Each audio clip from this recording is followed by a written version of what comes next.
Hey, everyone that is here so far. Lovely to see all of your names. We'll wait a couple more moments just for some people to log in to get started. I think we're due to start at 8 o'clock. So we'll just wait a few more moments and then I'll introduce myself. I'll tell you a bit about me, what we're going to be doing this evening for the next half an hour, 45 minutes or so. But thank you so much for coming on so early. How wonderful. This is great. This is so lovely. Wait a couple more moments. Oh, hello, Kate.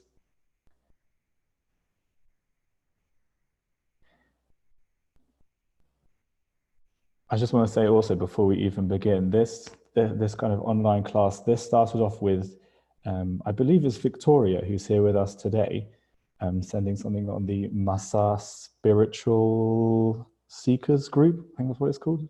Hello, Victoria. Saying, who wants to learn some Kabbalah? And I was like, sure, I'll learn some Kabbalah. And now I'm sitting in an evening running a Zoom thing for the whole of for people from Masa. Yeah, thank you very much. I really appreciate it.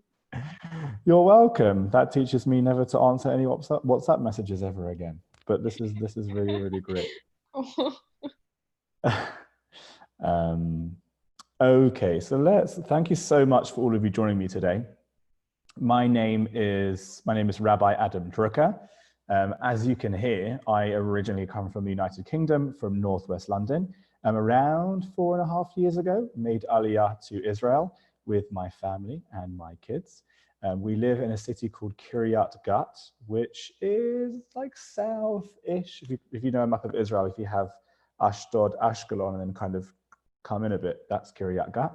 I am the rabbi and director of experiential education for Young Judea Israel, particularly for Year Course, which is a 9-month gap year program, which is still running at the moment, still running. Despite everything that's going on, we have a wonderful group.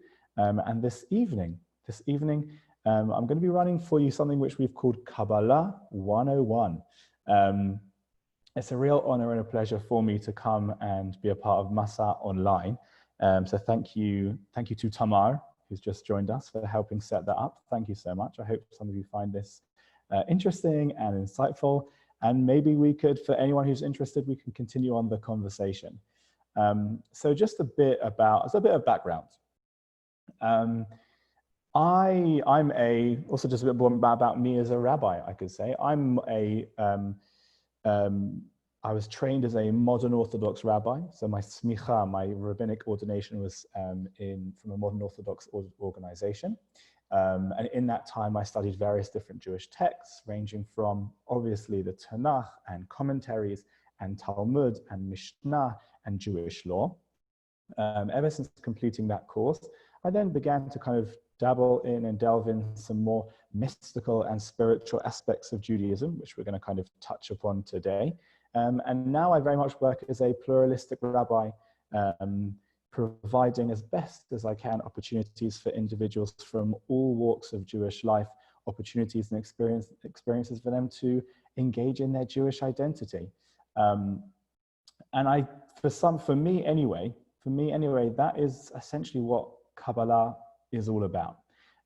So that's my intro for you all. I'm going to bring you over to my screen. Let me stand over to my screen. Hold on 1 second. Here we go. How wonderful. Okay. Let me get rid of that. Hold on 1 moment. That's better. Thank you.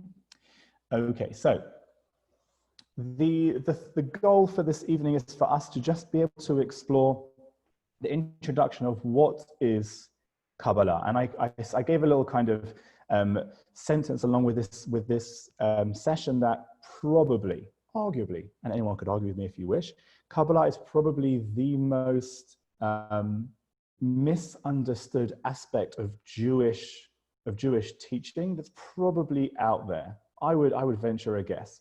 And there are many different reasons for that, ranging from, in the last, let's say, 15, 20 years or so, the Hollywoodification.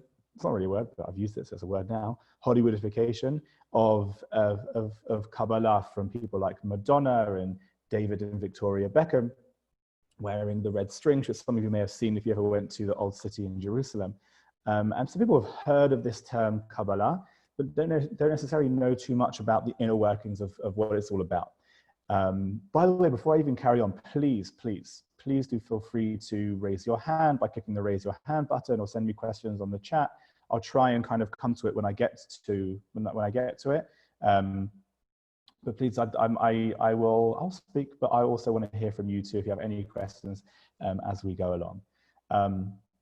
Interestingly enough, before we even carry on, the Kabbalah itself, Kabbalah itself wasn't even, the first time it became popular outside of the Jewish world, wasn't even really in modern times. And I'm speaking about particularly in Los Angeles, California.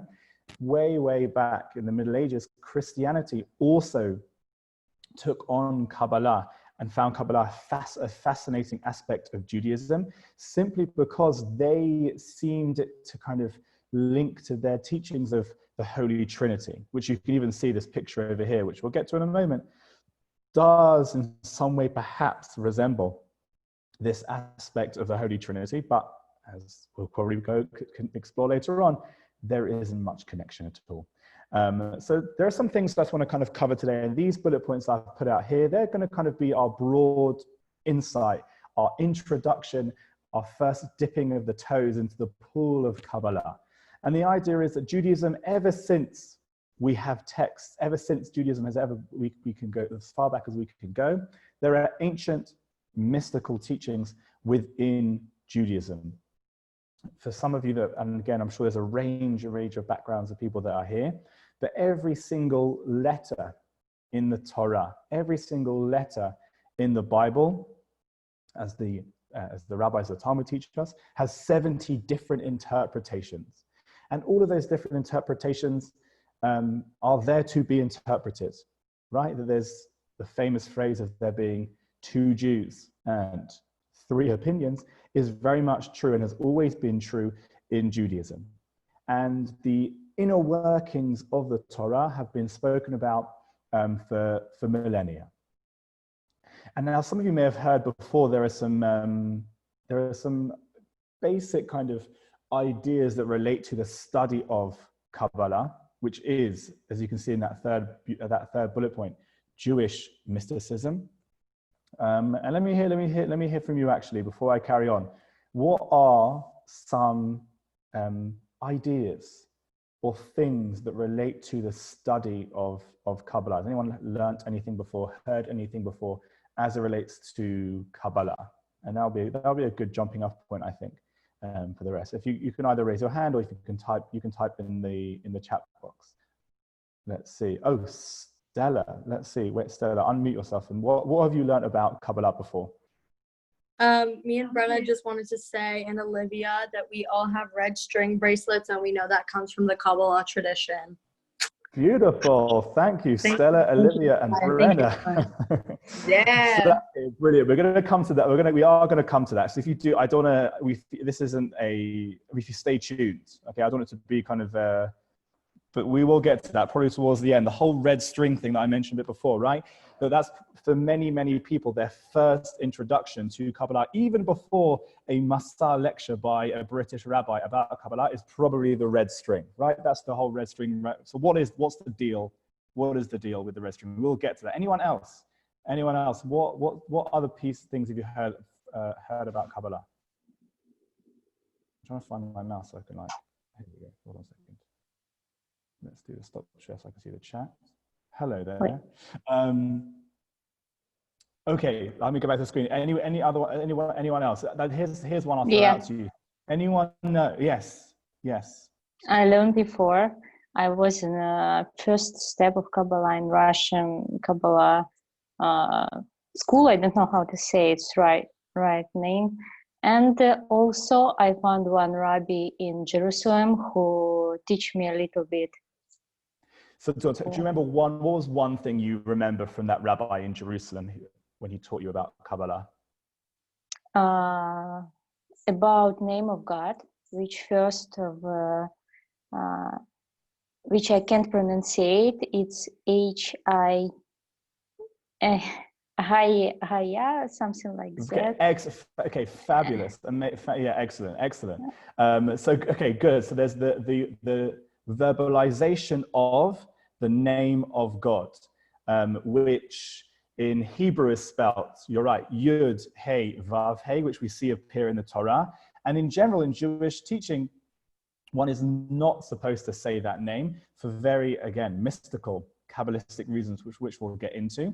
But if anyone has heard in English, for example, and if anyone knows this scene from The Life of Brian, may be familiar with this, of saying Jehovah. Just to give you the background of that, for my own rabbinic personal opinion, because it's English letters and it's not actually reading those words, then I'm okay with saying it. So I don't want to be stoned like the guy who's stoned in The Life of Brian. But right, that's the name of God that very much has very deep mystical meaning, and some, according to some Kabbalists, even some kind of power. So let's take a look. Okay, let's take a look from the very, very beginning.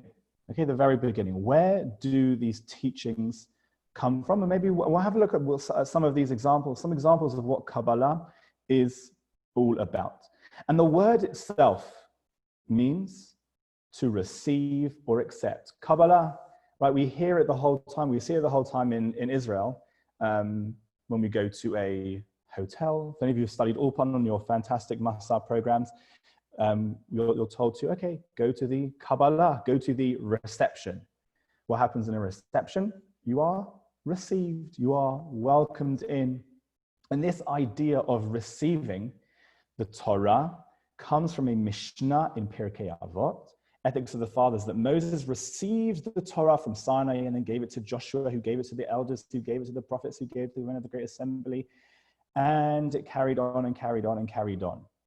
And the basic idea in Judaism is that there is a mystical background, underpinning to not only the Torah, but the entire universe that human beings have received.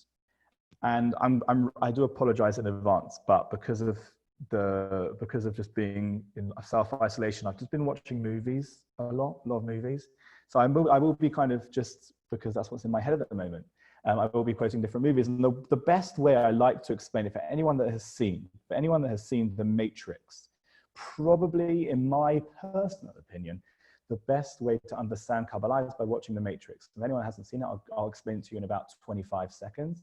The Matrix is a movie, a science fiction movie, in which the entire world is in computer simulation. And there are some people who live in this computer simulation who are able to see behind the world, the universe that they exist in, and are able to see the coding behind everything and how it all works. I think that's 25 seconds. And that's what Kabbalah is basically all about. There is a spiritual, mystical coding to the entire world, the entire universe. And by studying Kabbalah, you are able to get a greater understanding to how the universe works. And by understanding how the universe works, you can then perhaps, maybe, even begin to manipulate it in some way for your benefit, or to understand where it came from. And another famous, I was thinking maybe some of you would have said this one, because this is one I remember when I was very, very young. I was always told this, that when you can only really start learning Kabbalah when you are 40 years old. Anyone now come to think of it, anyone heard of that before, the 40-year-old thing? I'm only, just to put it, Julia's heard of it. She must have had such a great Yes, I've heard of it. That you must have such a great teacher who taught you that. You're just so wonderful. 40 years old. I know I look older. I'm only 32. So just to put it out there, if you are under 40, you are invited to leave. You are invited to leave now, but you can stay. We'll be fine. Don't worry. We will be studying some bits and pieces of Kabbalah. But also that whole piece, the 40-year-old thing, is also slightly misunderstood, mainly because, and we'll get this in a moment, the preeminent Kabbalistic teacher known as the Ari, who, for any of you who have visited Sfat, may have been to his grave and known about him before. He studied Kabbalah his whole life, and he actually passed away before the age of 40. So we're okay. We're okay. We can study Kabbalah. We'll be all right. We'll be all right. But let me just show you the source of where that comes from. So if you come away from this online lecture and someone asks you, well, just tell me one interesting fact. Why 40? What's so great about being 40? Why? What makes you so wise? What makes you so wise? So let's have a look. And it actually comes from a commentary from a rabbi called the Bartanura, who, interestingly enough, is better than the wine, the wine which Lil Wayne also enjoys. And he says the following: since after 40 years that Israel was in the wilderness, Moshe said to them, "The Lord did not give you a heart to know, and eyes to see, and ears to hear, until this day." And from his commentary, Jewish scholars from then have kind of used this age of 40 as an entrance into chokhmah, into wisdom. That until the age of 40, I'm not a psychologist, but perhaps the way that you perceive the world, the way that you really understand what's going around you, the way that you use your senses, but not only the way that you use your senses, how they interact with your cognitive functions, and not only that, but how cognitive functions interact with your emotions and how those emotions play out. Until the age of 40, forget about it. And that's where this idea of not learning Kabbalah comes from, until the age of 40, because there is so much there, it is so dense, it's so difficult to penetrate, that until the age of 40, one should kind of hold off, because maybe until then you are not ready. But there are those that disagree. Now, for those of you, many of you may have heard of this book before, and the majority of Kabbalistic teachings come from a book called the Zohar. Okay, the word Zohar appears a couple of times in the Bible, in the Tanakh. It appears when talking about this idea of radiant light. Example is with the story of Noah in the ark. When Noah was told to build an ark, he was told also to create some kind of window that would allow light in so that he could see. And so when it was, again, there are debates as to who exactly wrote the Zohar. Traditionally, Rabbi Shimon Bar Yochai wrote it, and he wrote it, or whoever wrote it, perhaps it could have been written by another individual in the Middle Ages in Spain. But in any event, the book itself is about bringing the teachings of Kabbalah, this spoken tradition, down to human beings so we can understand. There's a famous story that appears in the Talmud, Tractate Shabbat, page 33, side A, in which this Rabbi Shimon Bar Yochai, who was a student of a famous Rabbi Akiva, who is fleeing from the Romans, because in that day and age, in the time of the Mishnah, around 1800 years ago, it was illegal to learn Torah. So he flees into a cave with his son. The cave itself, according to tradition, was on a mountain called Har Meron. Again, many of you who have spent time in Israel may have gone to Har Meron. It's a popular location to go to if you ever do the Yam Liyam, sea to sea hike. Har Meron. So in this cave on Har Meron, Rabbi Shimon Bar Yochai sits with his son, trapped, fleeing the Romans for 7 years. And in those 7 years, he studies the inner workings of Kabbalah and begins to write them down in this book called the Zohar. After 7 years, he leaves the cave and goes and just tries to kind of reintegrate back into life. And what happens?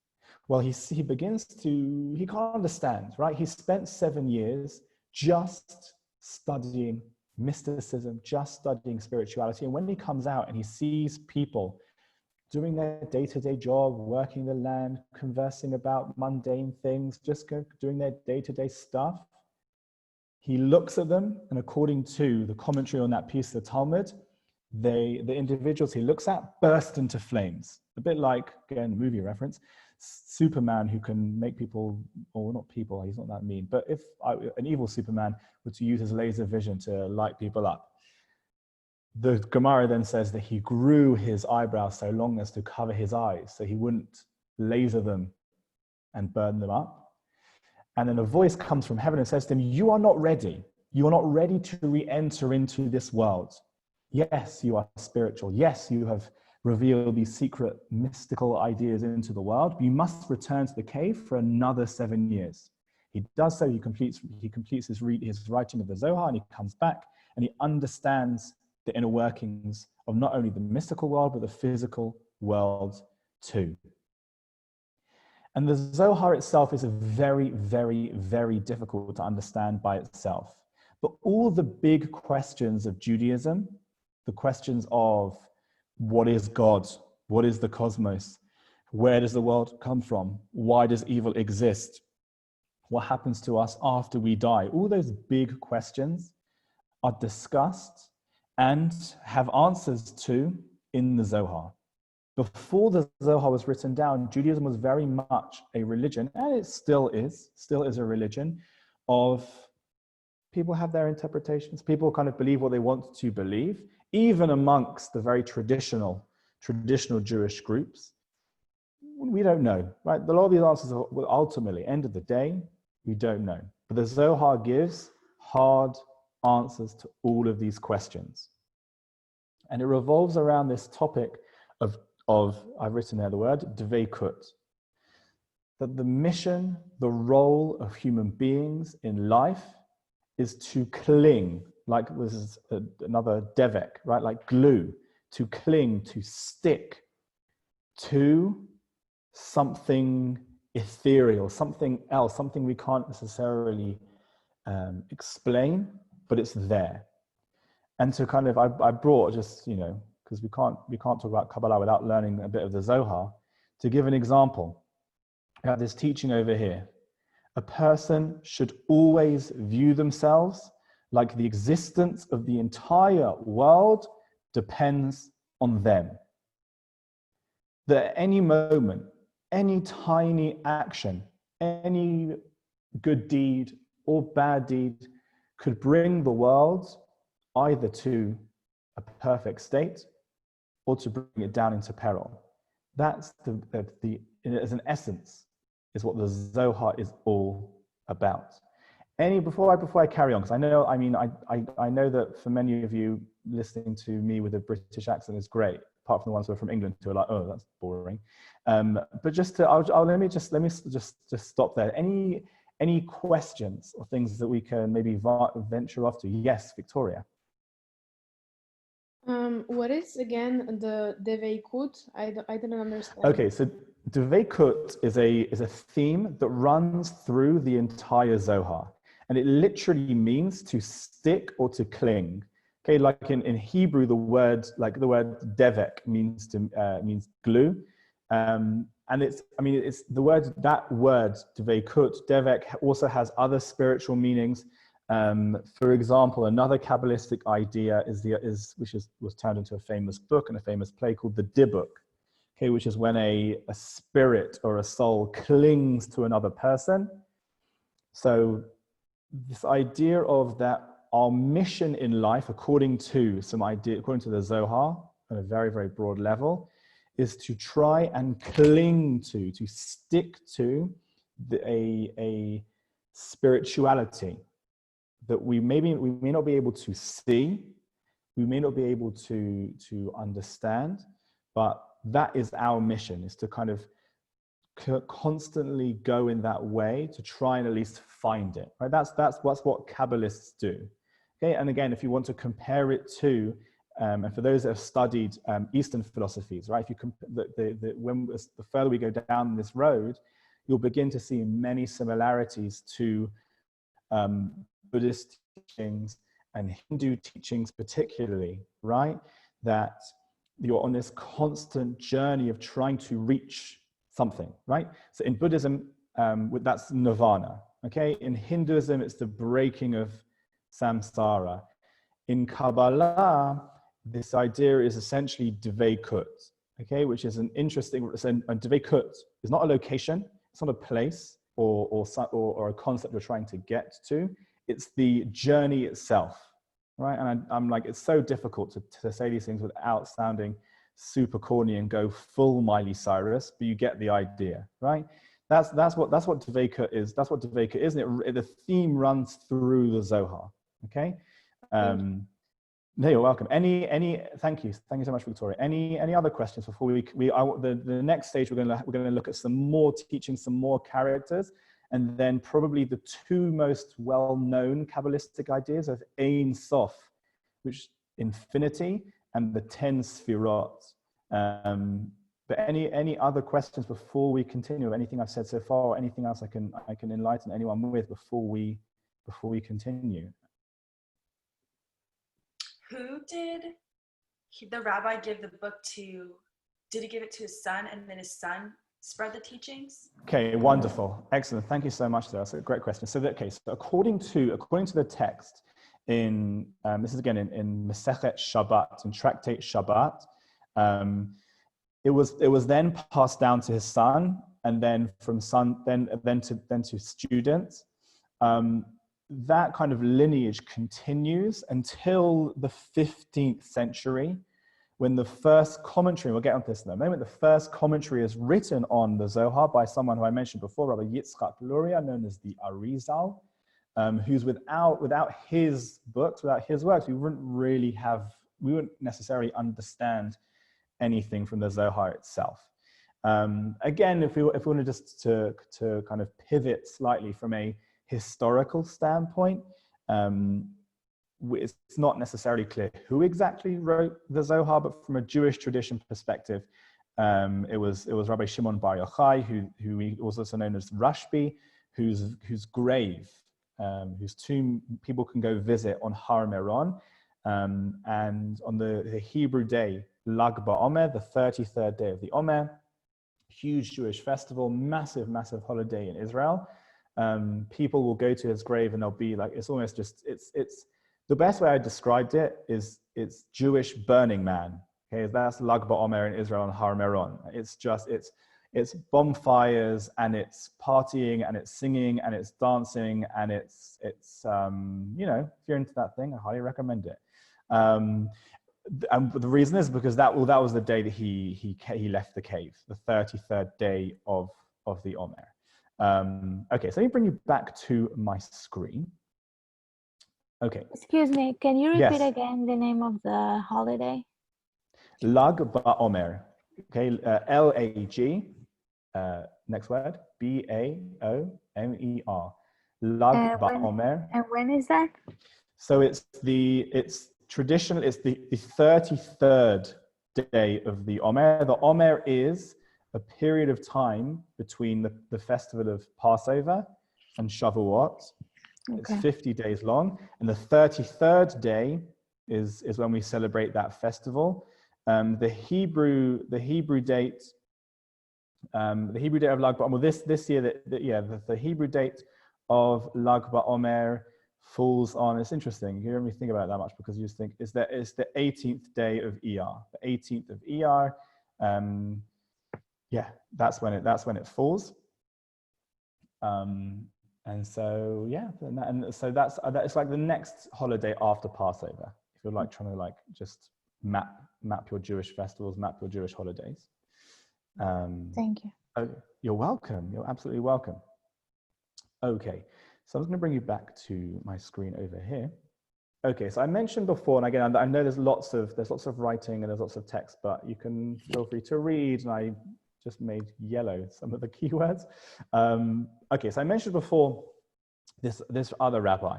Okay, so Rabbi Shimon Bar Yochai, he lived in around the 3rd century CE. Okay, and his emissaries, his book, the Zohar, was passed down, and it was read and interpreted and used to kind of create this idea of Jewish mysticism, these various different teachings.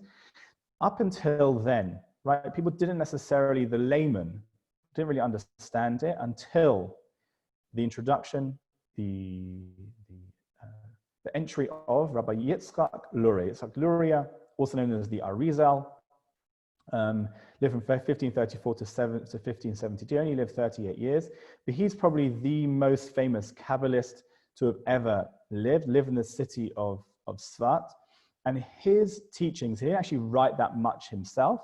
He wrote a few different poems, but his teachings were then written down into a number of different books. And he began to really explain some of these ideas in a way that people could understand them. I've just picked out one of his ideas, and we'll come back. We can talk about it a bit. And the idea that he took out, I know it's kind of a lot, there's quite a few terminology words here, but bear with me. They're quite, yeah, I mean, if people who are taking notes can take notes. People who would like, I can send you this presentation afterwards.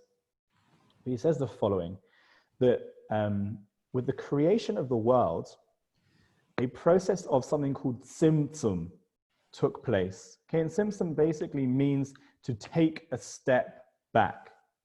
And he says that, that God was this all-encompassing thing, all-encompassing being, that for the world to be created, God takes a step back, allowing something else to enter. And the Jewish notion of free will is intertwined with this entire concept. What does it do? That by God taking a step back, allowing human beings to enter the scene, using their free will to bring physicality into a spiritual place, but at the same time seeking spirituality. Okay, and it links into this idea of infinity, that human beings, physical people, physical things, trying to seek out, entering into a spiritual place, trying to seek out this spirituality. If I just go back, there's a beautiful piece of art here of the letter Aleph. You see the letter Aleph itself, as represented by this artist. Hold on one second. My imaging has disappeared. Represented by this artist, similar to, anyone want to like just what does this Aleph over here perhaps remind you of? Yin and yang, maybe. Excellent, brilliant. And yin and yang, you could also, yeah, excellent. Okay, also the idea maybe looks similar to the infinity symbol, a constant turning, a constant relationship. So God removed himself from the world with this like known as Tzimtzum, as taught by the Arizal, and allowed human beings to enter. And our constant journey to try and understand what's behind, right? Like the character Neo in the Matrix. What is it that powers this world? What is it that allows it to function? That journey in and of itself is a form of, is a Kabbalistic pursuit.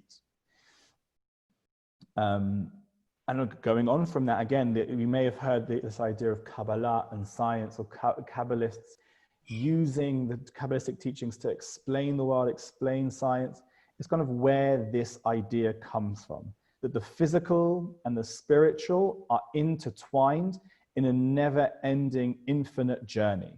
And that we, as beings in this journey, are able to tap into both.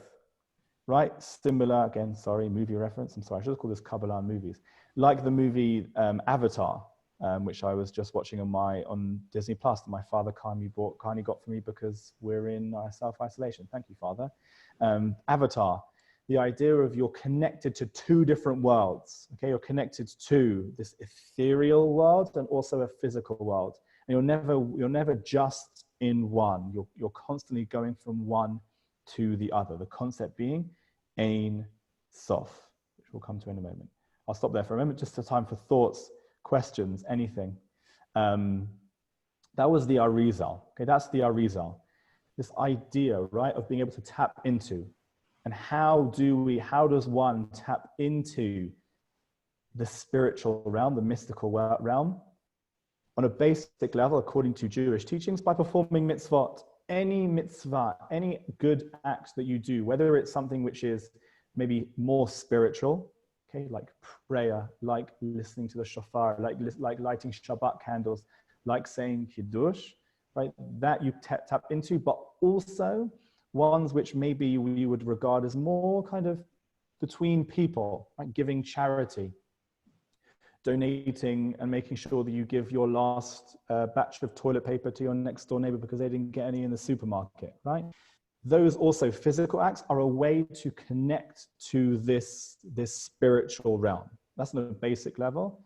And then modern Kabbalistic teachings add on the extra level, right? Where we now have the ideas of meditation, right? Of tapping into one's inner mind, our subconscious that we aren't necessarily able to access because of the craziness of the world around us, but taking a moment to stop and to breathe and to just reflect. That's also another way of tapping into this spiritual world that was revealed by, well, part and parcel of the world, but revealed by the Zohar, but revealed by the Arizal. And I mentioned this idea of, first of all, Ein Sof, but also meditation. It brings me on to the last piece. Okay, the last piece, which I think is a must know of like intro to Kabbalah, which is the concept of Ein Sof and the 10 Sfirot. Okay, there are many, many teachings. And for anyone who wants to join for Kabbalah 102, 103, whatever you would like, I'll be here. But just to give you like another insight into what Kabbalah talks about, and then we'll come back to the red string and some other aspects that have been mentioned so far, is the idea of this. The true essence of God in Kabbalah is called Ein Sof, okay, which means infinity or means without end. In its truest form, Ein Sof is God as transcendent. It's the undescribable. You can't put it into words. God is up there. We can't interact with God whatsoever. Okay, to quote Homer Simpson, mouth-wateringly transcendent. For those who don't watch The Simpsons, I apologize. I thought maybe that's just me that gets that joke. Whatever. God up there, we can't connect with him. And Ein Sof is sent to interact with the created universe through 10 emanations, 10 factors, mechanisms known as the 10 Sfirot. So us, on a basic level, I cannot connect to God. I can't. So what did God do? He provided, according to Kabbalistic teachings, these 10 Sfirot, these 10 mechanisms for dealing with the world. And unlike Ein Sof, the 10 Sfirot are here, they are present, they are accessible, so much so that they are, in fact, according to Kabbalistic teaching, you. That every single human being has within them these 10 Sfirot. And by accessing them, right, again, to compare to Eastern philosophy, you could say maybe it's similar to the Hindu idea of chakras, but we won't get into that today. But the idea that you're able to tap into them in some way because they are a part of you. And they connect with everything in the universe. The idea is that although God is Ein Sof, God is everything and God is nothing and God is undescribable, these 10 ideas, these 10 mechanisms are a way for us to connect. And you can see the diagram here on the right side. There are different interpretations, different symbols that each one represents. You'll see there in each circle is the name of one of the Sfirot, the English translation at the top, and then the symbolism behind each one. Okay, and there's hundreds upon hundreds of different interpretations of these 10 Sfirot. And again, I said at the beginning of the lecture, the 10 Sfirot specifically was one of the reasons why in the Middle Ages, Christianity began to latch onto the teachings of Kabbalah, because there are, if you take it on a very, very basic surface level, similarities to the Sfirot and the Trinity. However, in Judaism, the 10 Sfirot are not gods. 10 Sfirot are the explanation of how the universe works, how human beings work, right? Coming back to the idea of, and this was in the Talmud before it was in a movie, but to save a life is to save the entire universe. That in itself is a Kabbalistic idea. The same stuff that makes up us is the same stuff that makes up everything else in the universe, which we know to be true today. We know that to be true, that you share the same atomic makeup, obviously different in terms of its proportions, but a very similar atomic makeup to a star in the universe. And on a spiritual level, it's also the same thing, that we are made up of these 10 sefirot, and that's kind of what allows us to function. Like in a further class we could go, we would explore further perhaps what each of the 10 sefirot, what each one represents, how they manifest themselves in Jewish practice, in Jewish law. They appear very heavily. I mentioned before the Omer, the period of time between Passover and Shavuot, with each week connecting to a combination of the 10 different sefirot. But so maybe I would say just that I'll have a concluding sentence here, and then again, questions. I'll come back to the red string too, because that's obviously a very, very famous one. Is this, that on a basic level, and Kabbalah is not basic, but on a basic level, Kabbalah is the series of teachings and lessons that gives us insights into how the universe works, our place in the universe, and how those two interact in a never-ending infinite cycle. That's Kabbalah. And so whether it's the teachings of the Zohar that explain to us that every single action that we do has an effect on the universe, so you could say maybe like the butterfly effect, another movie, or how that before we can even begin to look out to the rest of the world, we have to understand who we are and what our mission is. That in itself is Kabbalah. But on another level, the idea of Tzimtzum, the reason we exist is because something had to make way for us. Okay, if you look at the concepts of energy exchange, right? The energy isn't created, it's not destroyed. That too, perhaps, could link into this idea of Tzimtzum. You come into the world, and for you to come into the world, something had to make way, and now you enter into it. And then that also leads into this idea of a life mission. What do you then do? What do you do in the space that you've now filled? And then finally, the idea of Ein Sof and the 10 Sefirot. Each of us, every single physical thing in this universe is connected in some way. And Kabbalah teaches us that what is that connection? It's two. We all come from God. We are all created, but B'Tselem Elokim, in the image of God. But number two, that not only is God tantalizingly transcendent, he is just far away and difficult for us to even begin to understand. He is also immanent. God is here with us. And all it takes for us is to even for one moment to reflect on that fact. That's how you begin to plug into the concepts of Kabbalah and what it can reveal to us. So I'm gonna answer a couple of questions. I'll come back to the red string. Okay, the red string question. The red string question is an interesting one. It didn't really have prominence in Judaism until probably the 19th, very, very late 19th century, when a Hasidic rabbi, called the Be'er Moshe, I believe, wrote down this idea that he would see young people wearing red strings, and these red strings would ward off evil, the evil eye. And that was probably the most clear example we've had. Just as another point, again, the connection between Hasidic Judaism and Kabbalah are also very, very strong. The beginning of Hasidic Judaism in the 18th century was very much founded on Kabbalistic ideas. There is a mention also of the red string in Tosafot, written in the 11th, 12th century. That mentions again this idea of maybe a good luck charm.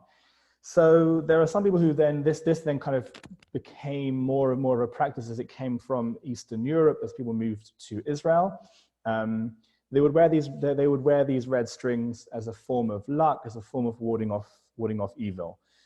Today, right, it's become a piece now because of a Hollywoodification of Kabbalah, when famous people began to wear these red strings. It became more and more popular. In Israel, when you go to the Kotel, people sell them to you. They're told that the red string is wrapped around the grave of Rachel, Rachel Imenu, 7 times. And that gives you also this extra form of protection. There isn't a mention really at all of this idea in the Zohar itself or in the writings of the Arizal. However, there is an understanding in Judaism of the evil eye from the time of the Midrash around 2,000 years ago all the way until today. And so if wearing a red string kind of connects you to this idea of a deeper mystical spiritual connection to the inner workings of the universe, then one should feel free to wear it. However, some people don't wear it because they either don't understand where it comes from, or there are also kind of more traditional Orthodox groups who also, they say, well, you shouldn't wear it because it's like you're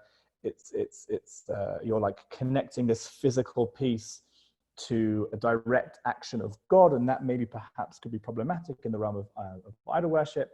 But again, coming back to the idea of 2 Jews, 3 opinions. But yeah, that's where the red string piece comes from. Any other questions from anyone here? Is there any movement of Judaism that don't believe in Kabbalah? Okay, wonderful. Actually, okay, amazing. Yes. Okay, it's not that they don't believe in the Kabbalah. So let's got this message on WhatsApp too. Okay, this is so multimedia wonderful. Yeah, it's the same question. So the question is, right, are there groups that don't accept Kabbalah or the Zohar? The answer is everyone except, okay, all religious groups to some extent accept Kabbalah, accept the Zohar. Okay, the question is, how much does it then manifest itself in their lives? Okay,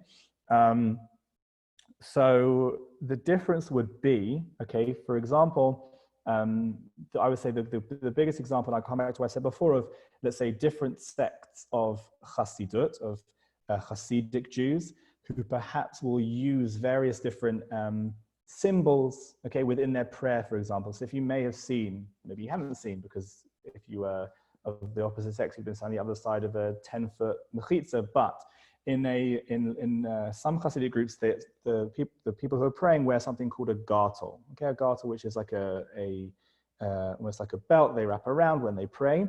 That in itself has Kabbalistic underpinnings, because you're separating out different parts of the 10 sfirot that are part of your body.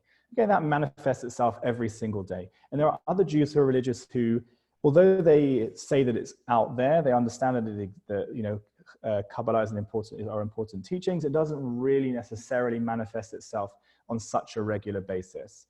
There are religious Jews who would denounce people who, let's say, use Kabbalah. Okay, there's a movement of like practical Kabbalists that exist today who would claim to be, like modern day healers, and they can perform different mystical arts, and they can if you go to them and you ask them to say a prayer for you, that I think that aspect of Kabbalah, of being able to kind of essentially perform miracles, mainstream Judaism would reject, but the majority of traditional Jews accept that Kabbalah and the Zohar are a big part of Judaism. There's one more example that came into my head. It'll come back to me in a moment. It's gone. It's gone. It's just that time in the evening. It's just disappeared. Have a look, come back in a moment. Any other questions whilst I try and rack my brain for that thought? Yes, Julia. Why do you think, well, you mentioned before, and I think a lot of us would probably know about it, that Kabbalah made its way to Hollywood with different people like Madonna and the Beckhams. And then it was, it's been brought forward a bunch of times that only Jews should be studying Kabbalah. What's like the halacha and like the history behind that that notion?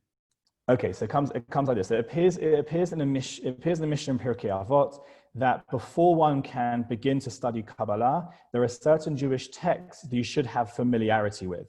Those Jewish texts are the kind of the foundation of Jewish law, which would be the Torah, the 5 books of Moses at least, the Mishnah, the 6 books of the Mishnah, the oral tradition that was written down by Rabbi Yehuda Hanassi in the 3rd century, 220 CE, and also the Talmud, okay, the series of discussions that took place in the Babylonian yeshivot, religious seminaries.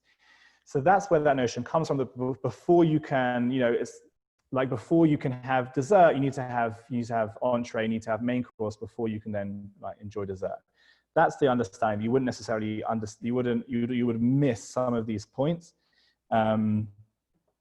before kind of entering into it. So that's where that notion comes from. It appears in Pirkei Avot. It's chapter 5, Mishnah 21, that talks about that. It lists the orders of things that one needs to have studied before you can then learn Kabbalah. I just received a question. I think there's a WhatsApp group going on. Hold on 1 second. So many things. And if anyone wants to look at the WhatsApp group, which has some questions in it, and I'll read the questions out. Does anyone have any questions they want to say on here? I'll take a quick look. Let's see. Okay, I'll answer that question.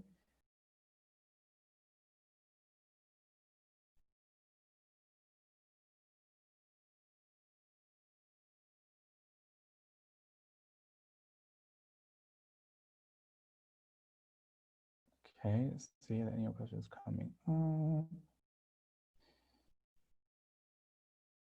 Okay. Okay, so someone asked me a question about Chamsa. Here we go, I can just see here, the Chamsa and Kabbalah. Okay, so there isn't, the Chamsa itself, the history of the Chamsa itself isn't necessarily strictly linked to Kabbalah. There is a piece there that it's also an Islamic symbol, and Mizrahi Jews kind of, and their fellow partners living in the Middle East, for many, many centuries, kind of took on this idea also of warding off evil. There is a piece here of the symbolism of the Chamsa being similar to a fish, which is again, it's a Kabbalistic teaching, but it's not necessarily mentioned in the Zohar itself.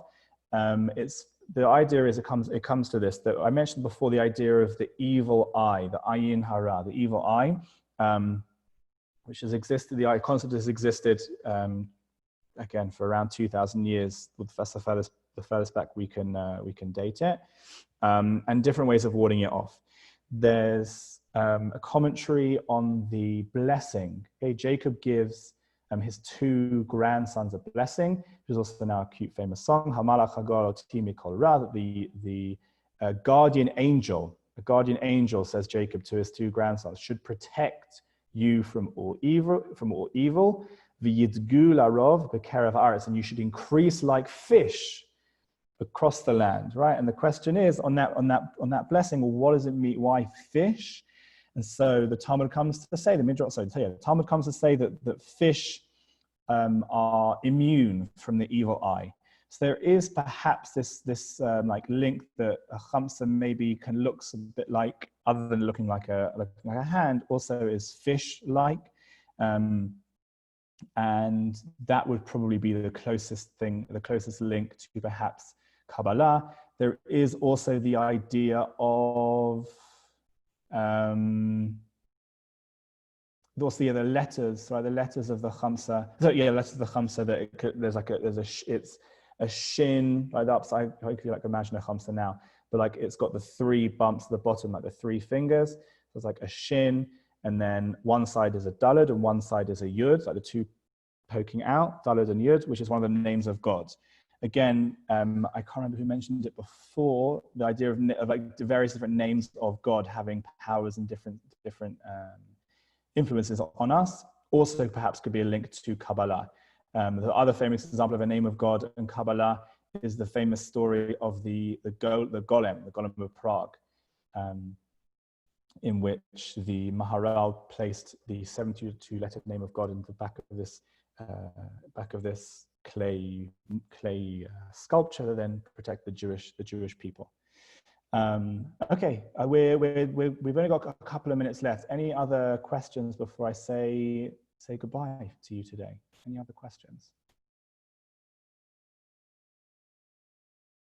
Okay, wonderful. Listen, okay, thank you so much for all of you coming in today and listening to me. I hope you gained some insight as this intro to Kabbalah. If anyone's interested and would like to carry on learning about anything else, Kabbalah related, Judaism related, Judaism and movie related, or anything, I'm here. Thank you all so much. It's wonderful to see you. I wish you all strength and blessings in this very challenging time. And may we all come out of it at the other end and be together very soon. Have a wonderful evening, everyone. Take care. Bye-bye. Thank you so much. Bye-bye.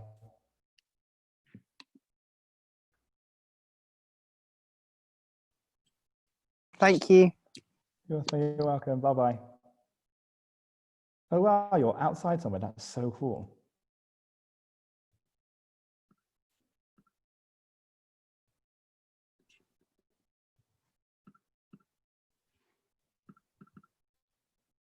I have a question. Yeah, go for it. I'm here. So I did a test. Rabbi gave me this test I can take about personality, and it was like Havored, Hesed, or something. And what do you think about that? Is like there's 10 personality tests, or there's just 3? What's the definition of each of those? If not. Okay, if you could send me the link, that would help. In my personal opinion, those types of kind of exercises are quite surface level and don't necessarily kind of link as much to Kabbalah or Jewish teaching. If it's used as like an introduction, as a way to kind of understand who you are and understand what your place would be in Judaism and Jewish teachings, then that's wonderful. As this is going to give me a concrete result as to who I am and what my destiny is. Judaism kind of generally stays away from those types of teachings. Okay, like for example, like you have like zodiac signs. Judaism doesn't like meddle, doesn't really involve itself in those types of teachings. It sees them as a form of idol worship because, again, we Jews believe in the ability to control our own fate. We're not completely destined to a fate that's controlled by the forces of the universe. And yeah. there is also this thinking about numerology that you can like add your birth. Okay. And is that connected to Judaism as well and Kabbalah? Like what type of, if you're a number and it's just. Yeah, so so the concept is called gematria. I think that's what you're referring to. Gematria, which is every single letter has a numerical value. And then by taking the numerical value of a Hebrew word, that can give you an insight into the word itself. Also, if you could connect it to another word that has the same numerical value, or your name, for example. So yes, that's a very prominent Jewish concept. It's used again by a number of places by Hasidic commentators and by other Kabbalistic commentators and other people and other rabbis too. And there is something to that. Again, for me personally, it's something which provides insight. It's fascinating, but it's not necessarily something which is solid, clear-cut proof of therefore because your name equals the numerical value of a peach tree, that therefore you should only eat peaches. Whatever, that was a ridiculous example, but you understand what I'm saying. That it's not a final answer. But yes, that's very much an aspect of Jewish commentary, of taking the numerical values of letters. Okay, but it doesn't have to add with your birth when you were born, and no, it's more about letters. So more about letters, and there is something about when you, like, the date you were born, which Hebrew month, which Hebrew day, again, all of these things, whether it's the numerical value of your name or when you were born, they can provide insight, but up to an extent. They're not definitive, right? They're not closing you into a box saying this is now you, this is your destiny. But perhaps it can lead you to some kind of other revelation, some exploration of who you are and what your purpose is in life. Thank you. No, you're welcome. Absolutely welcome. Okay, wonderful. Is anyone else who's still here have any questions? Okay, wonderful. Okay. I can see. Yes, okay, I was just wondering, yes. When will you be holding these sessions? Is it weekly? That's a very good question. So this came about as a WhatsApp message that was sent out a week ago on a WhatsApp group with Masa, and I said I'd come and do this. If there is, what I'll do is, okay, are you involved? How did you find out about this? Which platform did you find out about the lecture? On Masa, on the website, there was like a Google Doc schedule. Okay, so there's a WhatsApp group called Masa Spiritual Journey. What I'll do is I'm going to speak to Tamar, who's running the Masa online lectures. And if there's people who would like to carry on, who would like to explore some like texts in more detail, yes, definitely. so then we can arrange it. Well, what I'll do is I'll speak to Tamar, who arranged the event, and then she'll kind of reach out to everyone that came here, and okay, that would be great. Thank you. Wonderful. Thank you so much. Thank you. I would like to learn more about each of the living out, because you said there are 10, but I just knew about 3 of them. That was like the personality ones. But yes, okay, of course. So what I'll do is we can focus on that in another class. I'll find out a good time that we can arrange it, so that people can explore. Or look, if you would like, again, what I'll do is I'm going to put here's my phone number. Here we go. Here's my phone number. We'll hopefully have some more classes and arrange it on a consistent basis. But you can add my phone number, add me on WhatsApp, and any questions that come up that I'm unable to answer now, or something pops into your mind, feel free to send me a message, and we can continue the conversation. all right. Thank you so much, Rabbi. You're absolutely welcome. Take care. Bye. Bye-bye.